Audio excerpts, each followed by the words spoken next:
Scriven, he used to run all the Welsh hatcheries? Just two. Just two? Two out of I was three. going to say all the Welsh. Well, obviously, Keith, he's not had a chance to speak about his work. How many years? 30? No, well, 10 years now since I left. Yeah, so he's got a chance to speak today. Thanks, Dave. Yeah, good afternoon, everybody. First of all, I do want to thank Dave for inviting me today. It's certainly turning out to be a very interesting day. Really interesting. I'm probably going to talk about very similar things to what you've already heard, actually, which is really interesting to me to hear the similar stories. Anyway, I hope that by the end of today we'll be able to formulate a positive way forward for all of us who believe in the conservation of salmon and sea trout stocks in the rivers of the UK. As Dave said, I haven't been involved in this work for just over 10 years. I left the Environment Agency, now the Natural Resources Wales, in 2013, having done 35 years managing two salmon hatcheries. So when I managed two hatcheries in North Wales, which I'll come on to in a minute. So when Dave asked me to do the talk, I made a point of getting in touch with my ex-fishery colleagues in both North and South Wales, who still work for the Natural Resources Wales. And they relayed to me how bad the salmon stocks in the Welsh rivers have now become. The juvenile stocks resident in the rivers are at critical levels and falling. And obviously this means that the adult returns are being affected. Rapidly declining was the most common phrase I heard. I know it was pretty bad 10 years ago when I left, but I think I've been quite shocked at how bad it's got. So within a year of my leaving the agency, both the hatcheries I managed closed. At the time, the NRW did a hatchery review. At the same time they did a review, and they concluded that there should be no more stocking of wild salmonids in any of the rivers in Wales, under any circumstances, which still holds today. Of course, climate change is a major issue, contributing to declining stocks, and along with habitat degradation and poor water quality, the outlook for the salmonid populations is pretty bleak. But I believe all these issues can be addressed and need to be addressed. But I think we're approaching a point now where we need to think about the reintroduction of rearing hatchery salmonids to stock the rivers of the UK. So for the next 20 minutes or so, I'm going to talk to you about and summarise the work I did over the years managing these hatcheries. I'm going to concentrate on just this hatchery. The other hatchery, I haven't got enough data for it, and I only managed that one for the last 9 years of my career. So this is the one I managed for most of the time, the whole of the life of this hatchery. I'll show you where it is in a minute. I'll just go into the background of how the hatchery came about, and I'm going to talk about two particular stocking programs we did over the years. The Malach, which is predominantly sea trout river, and the Conwy, which is predominantly salmon. North Wales we're talking here. I'm going to talk about the broodstock, fecundity and survival to fed fry. I'm going to talk about semi-natural rearing and smolt release ponds, which you've all heard some about today. I'm going to show you some graphs with catch returns.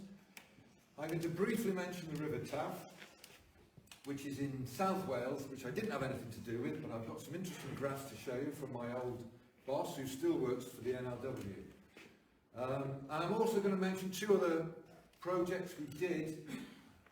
One was the Arctic char for a lake in Snowdonia, and a freshwater pearl mussel project, which we pioneered at the Dolgellau hatchery. Okay, so this is where the rivers are. Well, the Malach hatchery was on the west coast, just outside a town called Dolgellau. The hatchery's gone now, it's long gone.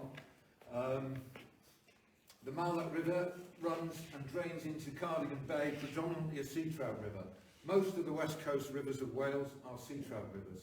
There were salmon in the river as well, and we did do some salmon rearing, but I will focus on the sea trout for this one. The Conwy drains north into the Irish Sea and is predominantly salmon. Okay, so I'll start with the history to the hatchery. In 1984, on the River Malach, in July, there was a major spillage from one of the operating gold mines. The gold mine is right at the top of the catchment, or was, it's no longer there, and it spilt a lot of copper and zinc, heavy metals, into the river. In July, river flows were low, large number of sea trout and salmon in the river, adult fish, but it killed everything, but it killed over 3,000 adult fish. A £100,000 out of court settlement was paid to all the riparian owners who decided they wanted to establish a trust and do a 10-year stocking programme to restock the river. So, and our target was 300,000 over per annum, and 200,000 fed fry and 50,000 1+ par on smolts. We began operations around about autumn of '87.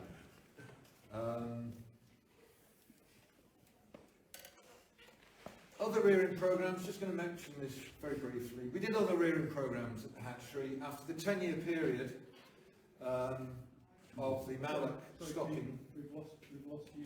You need to. Oh yeah, sorry. Short marks. We did other rearing programmes. We did numerous rearing programmes after the 10-year project where we wound down the malloc project. We did the Thames salmon, which we took eggs from the Shannon. From the Partine hatchery on the Shannon. This actually, I'll just mention this briefly, I think this was actually a very successful hatchery project, but because virtually no fish got into the Thames, it was deemed as a bad hatchery project, and we got a bad reputation for that. But what happened was, it was concluded there were plenty of returning adults to the mouth of the Thames, but because of the water quality and low oxygen levels, they just turned around and went elsewhere. They just weren't interested. And that's an example, really, I think, of where hatcheries get a bad name. It wasn't really our fault. We'd done our work, but it was kind of blamed on the hatcheries. We did work for the Ants and X in Somerset and Devon, and as I said, I'll come on to those two projects towards the end. Okay, so broodstock collection, starting in the autumn, as you all know, electrofishing, traps and netting. This is a sea trout trap, really. This is one of the outflows of one of our semi-natural rearing ponds. After a number of years of stocking into this semi-natural rearing pond, we started to get returning adults. And it was so predictable, as has already been said, we knew exactly when and where to catch the fish. A flood overnight, the fish would come out the main river, up into the stream, and they would go right into the trap. These semi-natural rearing ponds, I cannot say enough about them, they work superbly. The fish would come back to within feet of where they were spawned, and they would even try to get into the smolt release pond. Now, one of the things we did notice over the years was the consistently superior condition of the broodstock. It's not something that was ever kind of recorded or reported on, but the condition of the fish returning, and these are broodstock returns, adult fish, hatchery reared because of a fin clip, was consistently superior.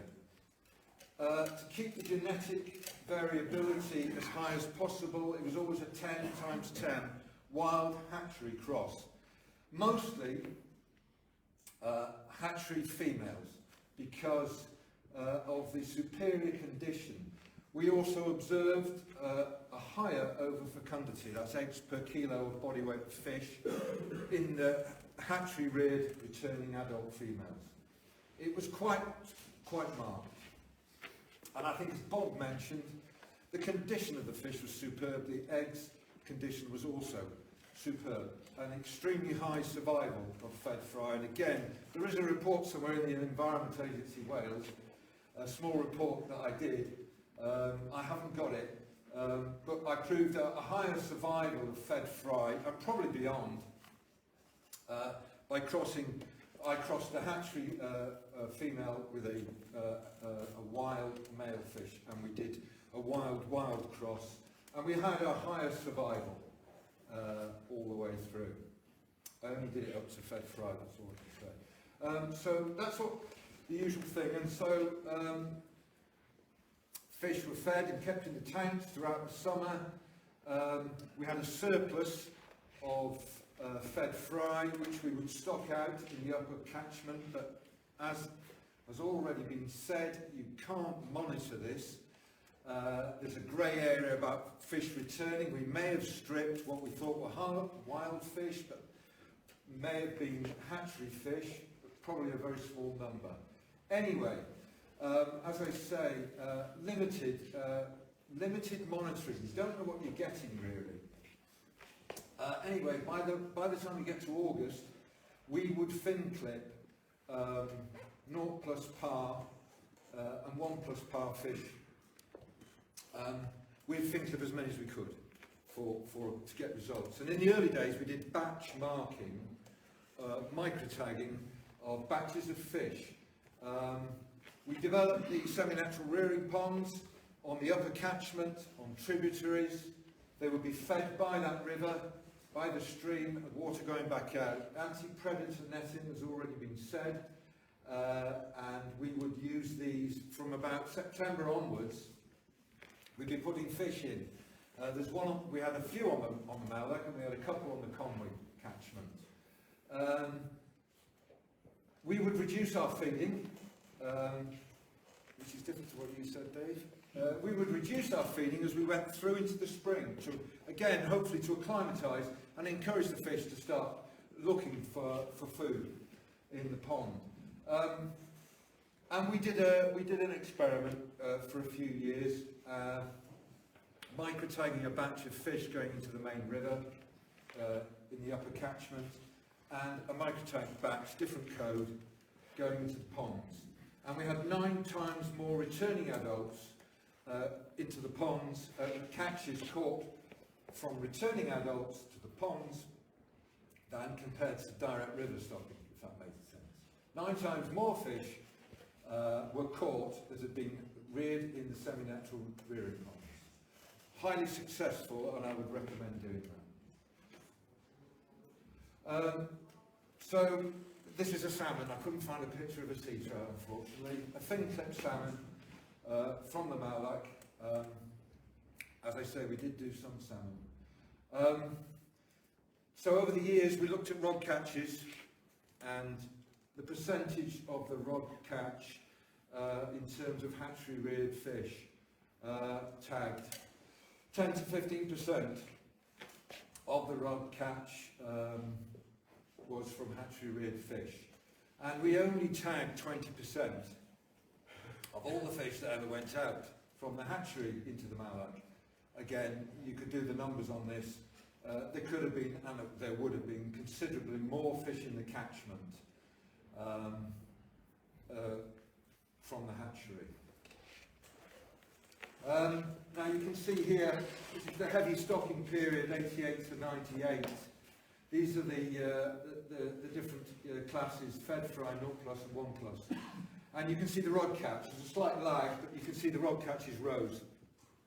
And when we wound the stocking down, the catches dropped. It's probably not a highly scientific graph, but it does give you an indication. There are other factors going on here, but it does give you an indication of what we were doing and what the result was. There is no doubt in my mind that it was working. I remember catching one sea trout. It was a 12-pound hen fish one year. We stripped it. It was tagged. We put it back in the river. I couldn't tell you which year it was. Let's say it was 1992. We re-caught it in 1994 and stripped it again. This had gone out to sea and come back. Okay, I haven't got the same data for salmon. I haven't got any data for the Malak salmon. We only looked at the sea trout at the time.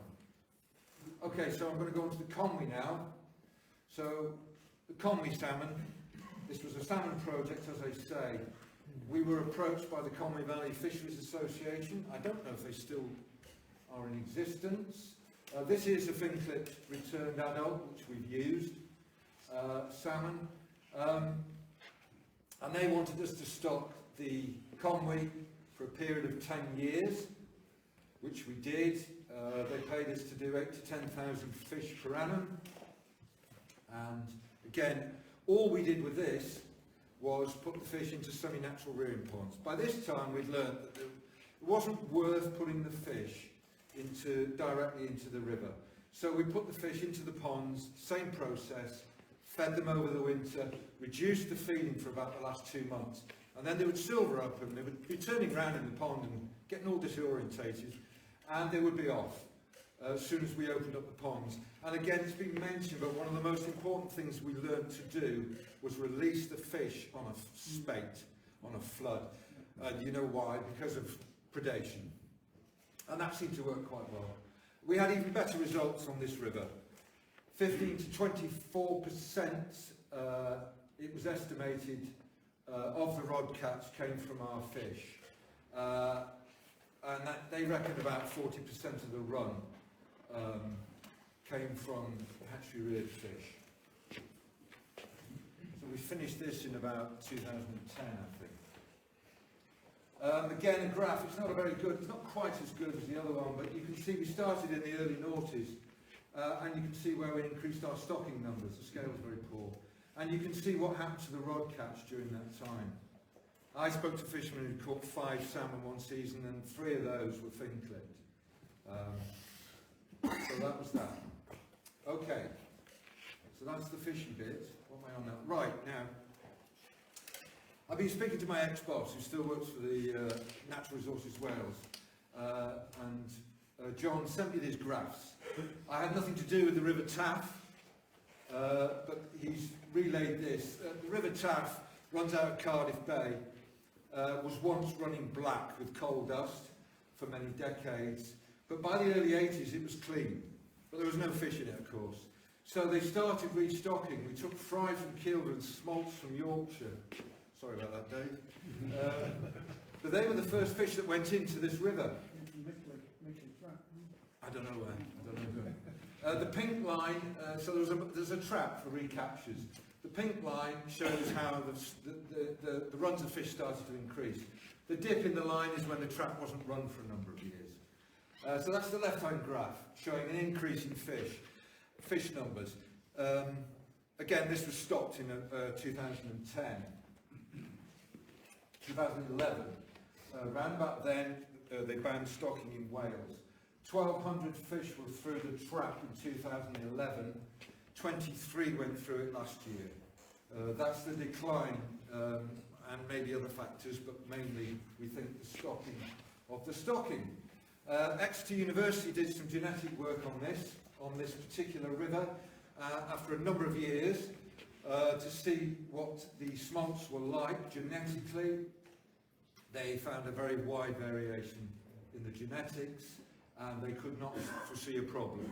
Very limited spawning on this catchment, so it would always need to be stopped, and you can see that it's pretty dire now. That's what's happened now. Right, yeah, we were asked to rear char for Arctic char for one of only 3 native populations left in Snowdonia, where there had been a 90% decrease in the numbers, virtually no fish left in the lake. Temperature spikes from a hydropower scheme, warming the water, causes a real problem for char. Char, like even colder water to spawn in than salmon or sea trout. Habitat degradation and eutrophication from a sewage works caused a major crash in population. So we were asked to rear them, and so we took this on. Again, this is about 2008, I think. The eggs are 3 mil in diameter compared to a salmon. They're probably about 10 times smaller or so than a salmon egg. Incredibly difficult.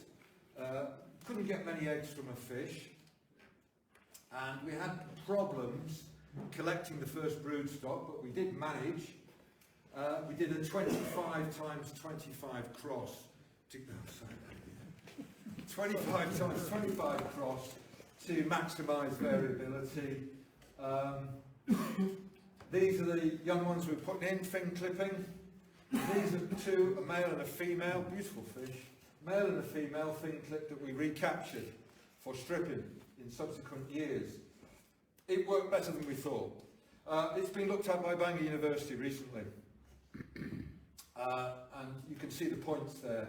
The population size is now on the increase. Genetic diversity has been maintained from virtually no stock at all to a lot of hatchery reared fish. There's no evidence of inbreeding, and there's a significant correlation between stocking and increased juveniles. So that's been a very successful project. And I'm pleased to say that's still going on at the Brecon hatchery. When the Mallow hatchery closed, it was continued at the Cunrig hatchery at Brecon, which is still being run by John, my old boss. The freshwater pearl mussel project, I don't know if anybody's heard about this or is aware of this. It's listed as an endangered species. There are only 7 rivers in Wales, very few in the whole of the UK that have these mussels in now. An unbelievable life cycle. They can live to over 100 years, the adults, and part of their life cycle, they need to host themselves, to get onto the gills of a fish. I mean, these were, on the Conway, I know that this was a big pearl mussel fishery going back to the 1800s, where they would find a pearl mussel in 1 in 500 of the pearls, of the mussels. So they would be opening them up, chucking them over the shoulder on the banks of the Conway to find this 1 in 500 pearl. Obviously, part of the reason the population's crashed. So what they do is they spat millions of larvae out at certain July and August in the year. And any juvenile salmonids downstream should get infected or will get infected. I don't know if you can see, but there's some white dots on the gills of the fish here. Well, the Glaucidia larvae attach themselves after being spanted from the mussel onto the gills of the fish. And this had never been done before. This particular mussel had never been bred in captivity. So we had a go at this with some trepidation, and we had the fish in the tanks once they were infected. We'd put them into trays with mussels and get them to spat, infect the gills of the fish, and then we'd have the fish in the tanks with very fine mesh nets on the outflow, and we'd collect the Glaucidia, along with a lot of sediment, of course, and feces. Very difficult to get this project going, but we managed, we succeeded. We got hundreds of thousands of young mussels, and we grew them up to 8 months old.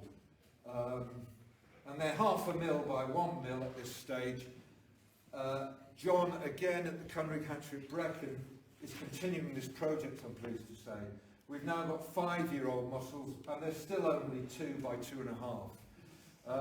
Incredibly difficult project, as I say, and it has been this method we used, which was just a really trays in the hatchery with sediment, and we filtered the water and fed the mussels. And I was only in the beginning of this project. John Taylor of the Cunrig hatchery has got more information on this, but he started to use feeding. So these are going to go back into the river eventually. Okay. So yeah, here's a summary really of what I briefly told you. Again, that's a fin clip salmon from the Mallow. I mean, you know, as you can see, and I'm sure you're seeing today, you know, you can get very good results I think if you follow certain protocols, hatchery protocols. You know, crossing wild with hatchery reared fish is very important to maintain the genetic variability. And using semi-natural rearing ponds, really, as it's been said already, really is an amazing way to do it, and probably the best and only way to do it, to maximise returns. Fin clipping, monitoring, is very important to do. I mean, consistent stocking over a 10-year period is also, with good numbers of fish, I believe, is very important to do. If you're just going to put a few hundred fish in a river once or twice, you're not going to really get anything going from that. So I think it's important to do a sustained stocking project. Obviously, there's going to be a cost associated with this, with any rearing project. Fry costs are much lower, but you know, you will get more returns if you put them in as smolts from ponds. Higher cost, of course. Well, as far as I'm concerned, conservation aquaculture has a role to play going forward. And given the results I observed and have seen, you know, I think there's it's time, as it's already been said, if we don't do something soon, I think we're going to be struggling to get broodstock and eggs and fish back into our rivers. I can't see, I'm quite shocked really after 10 years of being out of this, how it's gone down from a bad place 10 years ago. And as Bob says and everybody else has said, we need to do something quickly.